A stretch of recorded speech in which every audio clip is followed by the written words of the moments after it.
Good morning, tribe, all my handsome humans on the interweb, in the Facebook world. It's Friday. Shabbat Shalom. Happy Friday. Happy Freya's Day. And time to recommit endlessly to our physical practice, our spiritual practice, our community practice, our alignment with our sacred purpose. And there's my lovely bride, Tanya. Thank you for joining and supporting, along with tribeswoman Michelle Dean, and of course, Ron Patton. Cool. Good to see y'all. Hello from Venice Beach, California.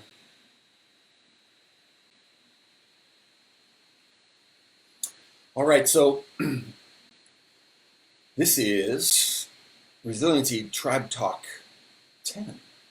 And we're going to do a fast review because I think now we've offloaded a tremendous amount of information, and I see a pattern happening in our current culture, our society, where people have become addicted to kind of the high fructose corn sugar froth of personal growth and external inspiration and motivation and externally derived spirituality or purpose and the risk of that, and obviously I'm part of that engine as well.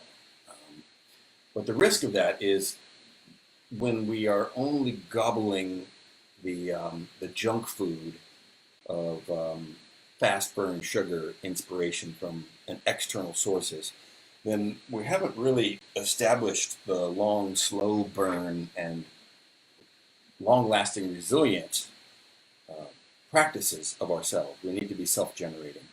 And so, obviously, a lot of my work and one of the biggest challenges of my work is to be able to create stickiness and integration of all of the information, because we can sit and listen to all these things, and we can read memes and webinars and podcasts and all these things, but what created change? What created behavioral shifts? What was actually integrated at a level that you can use it? So we are absolutely drowning in information and inspiration right now, but we're starving for wisdom, and we're starving for authentic, integrated spirituality. Okay, so of all these topics, obviously I've been shoveling a tremendous amount of resiliency from anthropology and history and biochemical, neurobiology, leadership, culture. But the question is, how much have we actually integrated? And so this is going to be my last Facebook Live for a while, and I'm going to focus on doing some writing and Zoom calls and connecting with my tribe. And so everybody is invited to partner with me and share and bounce things off me and all that work. But in terms of our Resiliency Tribe Talk, this is going to be the review. So if you're just jumping on right now, then we're going to move fast and light, and we're going to cover more information than you can possibly hope to digest. So to facilitate that process, I've taken all 10 of these talks. Well, I've taken 9 of them. This one will go up later today. And they've been pushed over to my website, which is mywolftribe.com. And there's a page called Resiliency under services. And I have all of these tribe talks in there in one place, 1 through 10. And also there's going to be little notes underneath. And I'm going to continue posting my writing and any other collateral stuff that I'm either discovering or generating related to resiliency. So please use that as a resource. Everybody has permission to share that. This is common source information, and please push it out, because that was the purpose of doing this for everybody. All right. So Resiliency, we started, and for me anyway, this is about day 10. Tanya said it's day 12 of the quarantine. It's going to be different for everybody based on when we actually realized that we were not supposed to go out. And uh, so what I'm noticing across the interweb, at least the people in my network, is there's some people hurting today, more than usual. Um, and I've actually heard from not only people in my household, but in my network that dreams are starting to get weird, frustrations, there's a little anxiety cooking under the surface. And it would seem that right now we're bumping up against our reserves of inspiration and morale and all those pieces. So now more than ever, it's time to double down and invest and commit to your practices. And this is one of the big themes that I've been talking about for the last week and a half. Habits are simply based on efficiency, and we want to explore our habits because that gives us our as is moment. But we need to start committing to practices that will now move us into a different place that is more abundant, more sustainable, and more resilient. So this is the time, people. Please take some notes on this, on some of the key themes of this talk, and I will do my best to put these notes up also on the website at Wolf Tribe. Okay, so we started this entire journey 10 days ago talking about the fact that as a species, we are inherently resilient. We're able to live in the snow, we're able to live without food for weeks, we're able to um, survive through tremendous chronic stress and um, acute stress. We're waterproof, we're tremendously resilient. But all of that resilience is, at least from a psychological and physiological place, is based on our connection with each other. We are not a solo animal. We're not tigers. We are wolves. We are pack animals. We're built to be around tribe. All of our resiliency, our success, our sustainable thriving and abundance comes from how well we're able to interface with each other. So our society has, even with all this amazing technology and our social media and our connectedness, we have become incredibly disconnected. We've become siloed, isolated, and this is probably the heavy burden of our times, is the recognition that as we've become more isolated, it has led to increased clinical anxiety and depression, post-traumatic stress, suicide. And this coronavirus quarantine has obviously turbocharged that isolation because now we're literally isolated. And so the fabric of our society, of our species, which was being strained and torn, has now been shredded. And a lot of people are in free fall and desperately trying to find ways to build a safety net for that. And what I would like to I'm going to share with you in the next half an hour is going to be some of those ways that we can throw each other lines and catch each other, because we're not designed to be in a culture where people are going to reach out. It simply is not ever going to exist. Asking for help is far too vulnerable. We are far too embedded in a pride-based, lone wolf, independent, self-reliant, Rambo mindset, lone wolf culture. And we've all been born into that sick society. So we will probably never build enough vulnerability and trust that we are going to be reaching out to each other for help.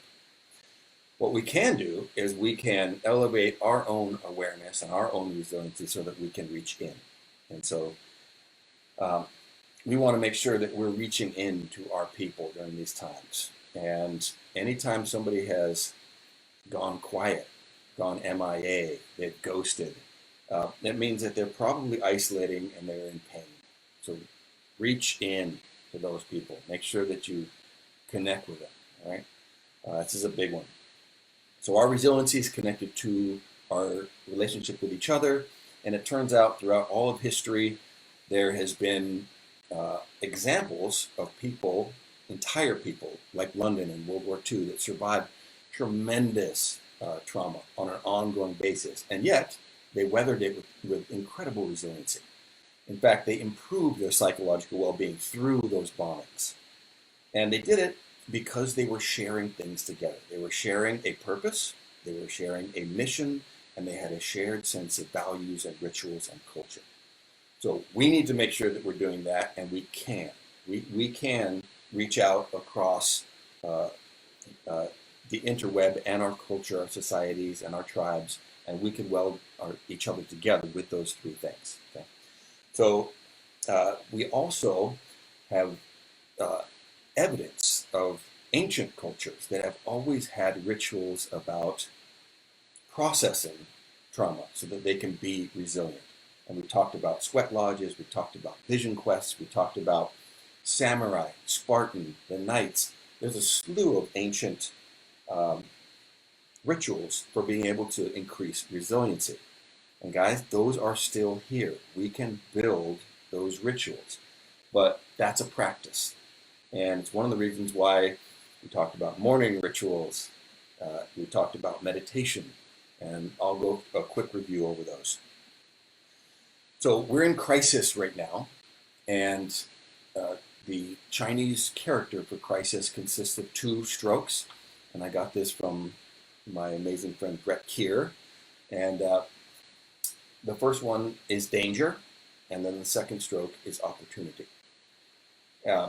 There is a gold vein that runs through the dark woods, and there is a golden path, there is a yellow brick road if we stay on that. And we can actually come out of this dark tunnel accelerated if we're able to stay on that yellow brick road. But we are going to be injured. I mean, this is inherent in the journey. And so, as we're suffering this trauma, we're going to be taking some damage. And there's a nice analogy about a broken bone, that if the bone heals well, if it heals with skill and time and care and resiliency, then our broken bone ends up being stronger than it was before. It's more robust. It's prepared for the next stress that would have broken it earlier, but now it's stronger and it is more resilient. This is how people level up. Okay? The adversity itself does not build that character or resiliency. It just reveals what is there. It reveals the breaking point. So what builds the resiliency and the character is the healing and the reflection that is done either during or after the break. To become aware during this journey that we're all on collectively, that we need to heal skillfully. We need to take time. We need to be gentle with ourselves. And if we don't heal correctly, and if we don't go through this well, it's going to leave not only scars, but it will leave a lot of people crippled. And so it's very important that we reach in with each other and make sure that we've got things set and we're able to move through this well. So that integration or that healing is what Carl Jung talks about when we talk about integrating or illuminating the shadow.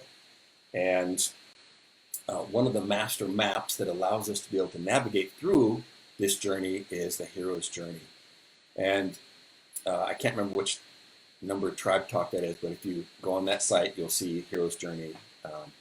And the hero's journey is basically this symbolic visual representation of a human's journey through the unknown. And that's what we are, okay? So a couple key points from the hero's journey is that we need to answer the call.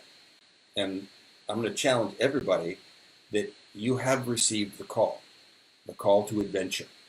And I use the framework of the archetypes as a way to look at understanding, the categories of priorities for myself. And I ask myself regularly, what is my call? And is it about my health, my fitness? Is it about my career? Is it about my relationships? Is it about my spiritual practice or the mastery of some new technology that I have to learn? Is it a project I need to work on? And the truth is, we all know if we're going to be really honest with ourselves and take a minute to write some things down, or even better, have a conversation, right? Call up one of your lifeboat tribe members and go through those. Have a brief conversation. You will illuminate a lot of information. And if you do not answer the call, then the old Roman proverb of fate will guide you. It'll guide those who will, but all of us who don't, then she will drag. So she's going to guide us or she's going to drag us, but no matter what, we're going into the dark woods.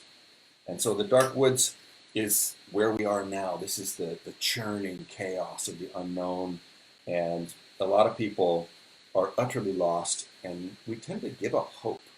We tend to give up hope. So it's really important that, you just had a loud bang in my ear. I don't know what that was. Maybe somebody's calling me. So what will save us from being absolutely drowned in this ocean of chaos is three things. Number one, find your allies. When Dorothy lands in Oz, she has to find those three people. And ironically, it takes three good men to bucket out the lake, right, in Iron John. So we need to have that tribe. We need to have our wolf pack. We cannot manage to navigate, to hunt, to be successful and thrive alone. We're not designed for it. And so even though we are socially distanced and isolated, we can reach out and we can do this. So pick up the phone, the 1,000-pound phone, we call it in AA. Right? It's really hard, really, really hard, guys, but that's the challenge. So allies, the second one is elder wisdom. We're being forced to have to flex, diversify, learn, stretch. There's some stuff that we need to do that will allow us to continue this journey successfully. And that iteration is happening right now. So engage with it, accept it. And then thirdly, be open to supernatural aid, right? Connect with your spirituality, your God, your spiritual practice. At some point, we have to surrender to the fact that the world is not a malevolent place. It is what it is. We're designed to win. We're perfectly adapted for this world. So be open to that supernatural aid. And those three things will allow us to be able to navigate into the abyss. And the abyss is that big scary dragon in every story. And I think some people right now are entering the abyss. That's my general sense of what's happening on the, at least from this morning on Facebook. Boy, a lot of people are having the dark night of the soul. And Nietzsche says, when you stare into the abyss long enough, it stares back into you because you are the thing that is the scariest. At some point, we have this fear of inadequacy. We have this fear of impostor syndrome. We have this fear of, I don't want to be found out. I don't want to be abandoned. I'm not enough. It's there. It's us. And that's when Luke Skywalker goes into the cave on Dagobah when he's being trained by Yoda, and inside the cave, underneath Darth Vader's mask, right? Darth Vader, the Dark Father. It's him. We're afraid of us. We're afraid of what this challenge and this abyss will require from us. And we're enough, but it's going to be hard, and it's going to require the death of some of the things that we identify with. And for some of us, it might be the fact that we don't get to be the party person anymore, and we have to deal with our alcoholism. We have to deal with the fact that I sure love my video games, but they're not serving my lifestyle anymore. I have to deal with the fact that I love desserts and I love my lifestyle. And those things are not in alignment with what we want to be, what we need to do. And so at some point, when you look into the abyss, there are some character flaws and bad habits and lifestyle choices that have to die. That's the thing that the dragon kills. Okay? And the moment that we can get on top of that cycle, whatever it is for you, then all of a sudden, we're no longer fighting the dragons that were threatening us. We are now riding them. And that's the magical moment where we get to transform and we get to return back home again with treasure. And there's a realization that it has to be done in the service of others. Okay, so the hero's journey is absolutely vital framework for being able to understand how we navigate through this. Okay, and some people are asking questions, and I'll get to those at the very end of this. Okay, so I can just keep cranking on.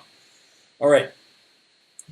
So one of the things that allows us to be able to keep those allies and be able to hold them in place so that they can help us get through the abyss is we have to share our missions together. We have to share our projects together.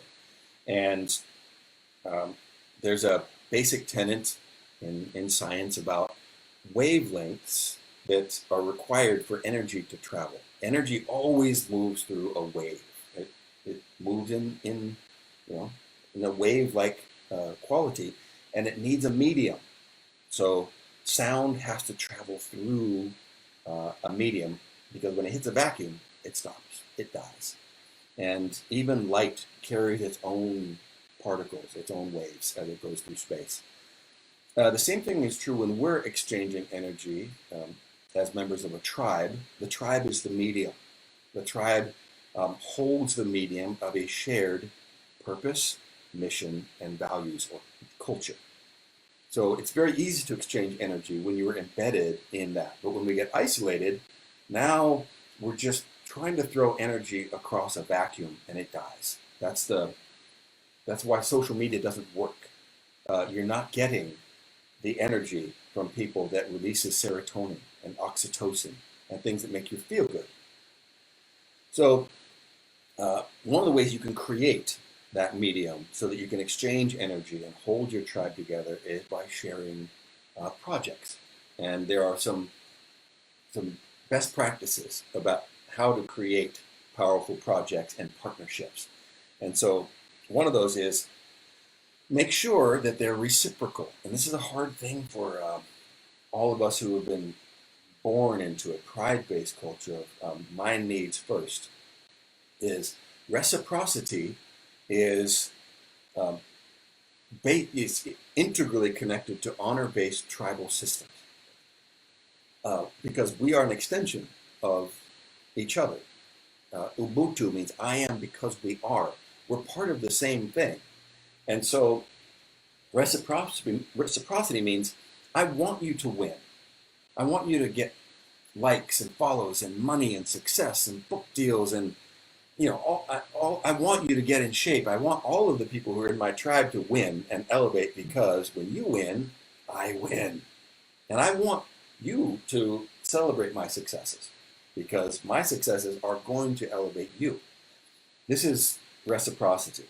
And the kind of hidden bitterness that happens in a lot of our cultures where people want you to win but just not better, more than them. Those are the people that are not really part of your tribe. And so you want to find better people. Elevate yourself, you start elevating the people that are around you. So reciprocity, number one, for building powerful partnerships and projects. Whatever those projects are, ideally should return gold or shine light on everybody who's involved with that. The second one is those projects need to be in service of something bigger than ourselves. And we call that purpose. We call that meaning.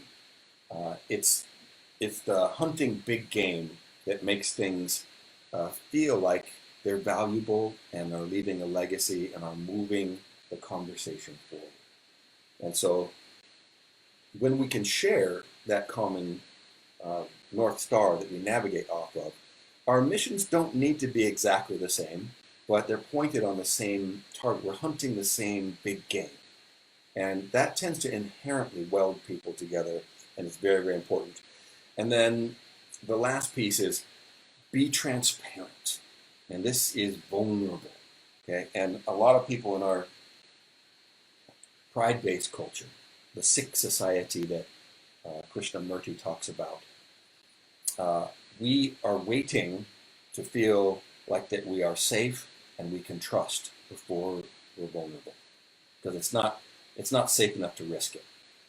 The inverse is actually true when you're in a tribe, when you are a leader. You actually create trust by demonstrating vulnerability. So we need to go first. The people that are either in your team now or you want to bring them in, we demonstrate our trustworthiness by our vulnerability. So this is a really important dynamic.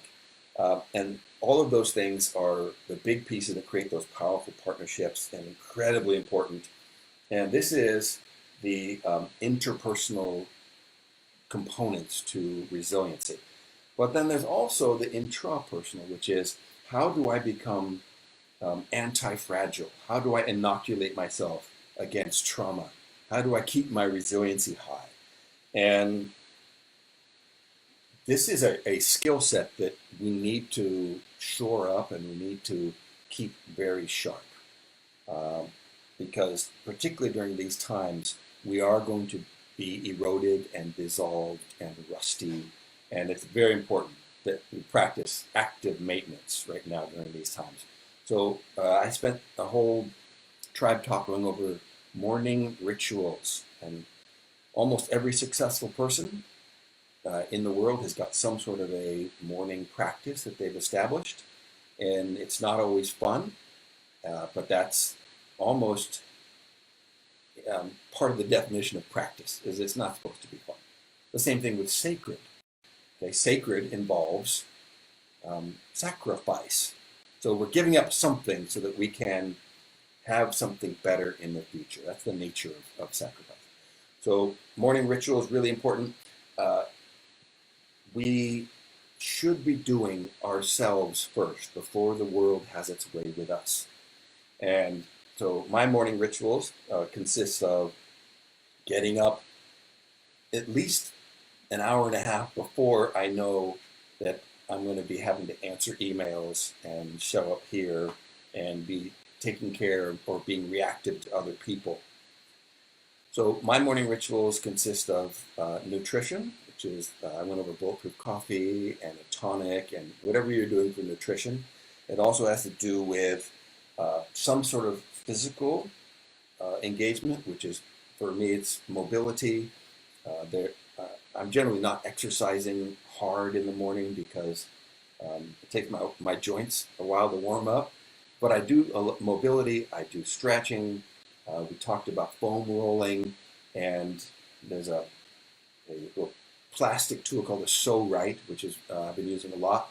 Highly recommend that as well. And then the big one, the centerpiece to any morning ritual is going to be some sort of mindfulness, prayer, meditation, gratitude practice, whatever that thing is that you're doing that will allow you to access the manual controls of life. Because the reality is, it's almost impossible to stay disconnected from the autopilot of our sick society, particularly when we enter the internet. We become part of this thing. So meditation is the act of disidentifying from all of our thoughts and our emotions and our sensations so that we do not get swept downstream by any of those things. So that we have a chance to step out on the bank of that raging river and take stock of where we are, where we want to go, and who we need to be to get there. So meditation is a really, really core thing. I would call that the keep of your castle. That's the most important thing, that when you fall back to that, somewhere in there is that mindfulness practice, prayer, whatever your version of that is. Okay, really, really important. And then we talked about goal setting. Okay, goal setting is one of those incredibly important things that allows you now, with the manual controls of your life, to be able to set the course of your journey to where you want to go. And we use the analogy of that when we're lost in the giant mall and we finally find the map. First of all, you need to take stock of the arrow that says you are here. So really be honest, get some perspective on that, get some feedback, some self-reflection. Again, meditation allows you to understand where you are. Secondly, intentionally choosing where do you want to go, right? And then you have to have an azimuth of the direction you're going. And most importantly, that azimuth is internal. It's the realization that we need to change who we are in order to get to where we want to go. It's not just the things we do, it's who we are. So I use, again, the King, Warrior, Magician, Lover as my framework for setting goals. And that's an absolutely vital map for me to be able to navigate through what my goals are. And it also allows me to be versatile, and it allows me to be able to be responsive to my day and the different changes, tones, and challenges of the day. And we spent a lot of time talking about those things. And then underneath each one of those categories, I will put a SMART goal. And SMART is an acronym. And again, you have to write these things down. It's not enough just to listen to this information or to read a book or listen to a podcast and then hope that you've changed. It doesn't work that way.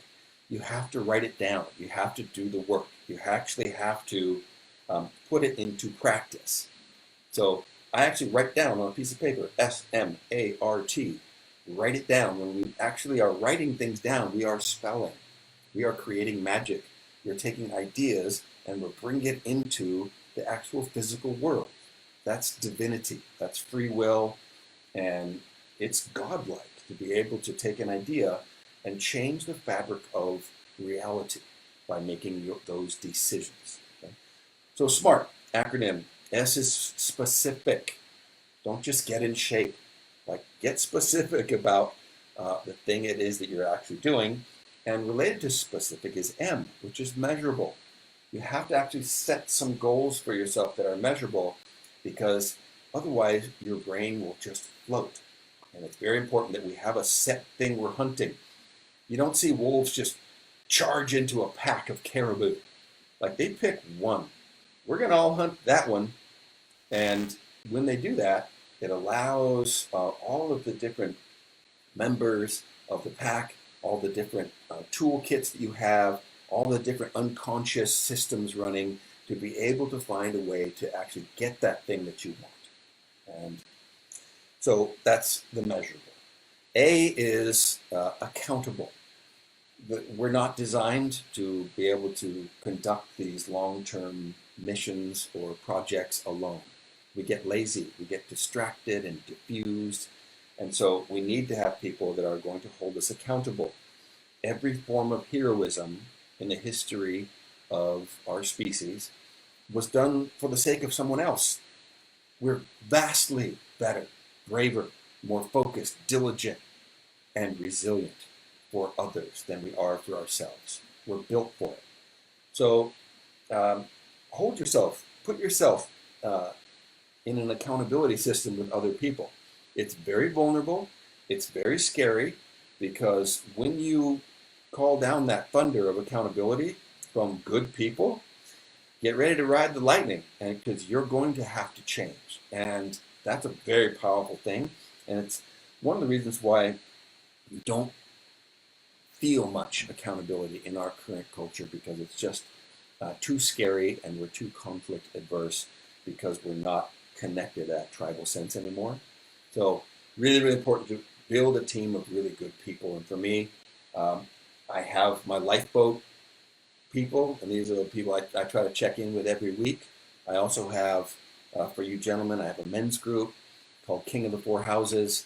And obviously we're all virtual now, but you are invited. Okay, so it's k4men.com. I'll write it down here. It's also on my website. If you go to mywolftribe.com, there's a connection to the men's group K4. Okay? So you're invited. And this is, for me, a indispensable part of my journey. I can't do this alone. R is realistic. We're back to SMART goals now. So don't set goals that are so big for yourself that you just break. Okay. Don't try to go to the Olympics this year. Don't try to, finish your the masterwork of your book this month. Like set yourself some 25-meter targets. These are the close ones that you can hit because it creates momentum, it creates optimism, it creates some success and some confidence. So set some realistic goals for yourself. And for an example of that, under my warrior goals of king, warrior, magician, lover, one of the specifics or the measurables was 100 push-ups, 100 sit-ups, and 100 lunges. And for me, that was a stretch goal, but it was doable. I didn't say 200 push-ups every day because I probably wouldn't have been able to do that. And then I would have beat myself up. Oh, I'm such a failure and I can't do it. And what's wrong with me? I'm not enough. So set yourself stretch goals, but realistic goals. Okay. And then T, time bound. Gotta have a deadline for this. And we talked about the importance of understanding that when we talk about time, we have to use maps for that. So you and I, we all are experiencing this together if you're watching this live, because we've all bought into the same map of time. It's very arbitrary, but it's important because it allows us to collaborate together and share a journey or a project. A calendar is also a map of time, and this is the time-bound cherry on top of your SMART goals. You need to put yourself on your calendar. As soon as you put yourself in that calendar, I will have something done, all of a sudden, that's the master spell. It just creates a lot of energy. And a lot of people are really afraid to do it because they realize that it's going to require them to change. You're going to have to look into the abyss when you put yourself on your calendar. So that's the T for time bound, and those SMART goals are very, very powerful. They're actually so powerful that they're a little bit frightening, which is one of the reasons why people don't do it. Okay. Lastly, I want to close with the reframe of the fact that evolution is not survival of the fittest. It doesn't matter how many followers you have. It doesn't matter how in shape you are, or how much money you make, or how good looking you are. It doesn't matter. Evolution is survival of the most adaptable. Okay? We are not in a sprint. And we tend to think of that, I'm going to get in really good shape, I'll take a really good picture of myself, and then that'll be my profile picture. That's not you. Like, look at yourself now. That's really you. This is not a sprint, it's a marathon. We're doing this for a long time. And yes, we will be out of quarantine at some point, but that doesn't mean that we've somehow had all of our chronic stress lifted. We're in this for the long haul. It's not going away. Our society is not changing. We're not having less screen time. Like, we need to build our resiliency for the long haul, people. And so adaptability is going to allow us to do that. And Viktor Frankl says, if you can't change the situation, then you're forced to change yourself. This is the abyss, right? And obviously, his abyss was the concentration camps of World War II. That's Auschwitz. Now that's an abyss, people. Sitting at home when the internet and you have food in the fridge, it sucks, but there's different levels to this game. So perspective is kind of important. And hey, we do have to change, and that's really where we're at. So if we want to be like, we're not playing defense right now. He was playing survival defense. We're playing offense. Like, how good can you be during this time?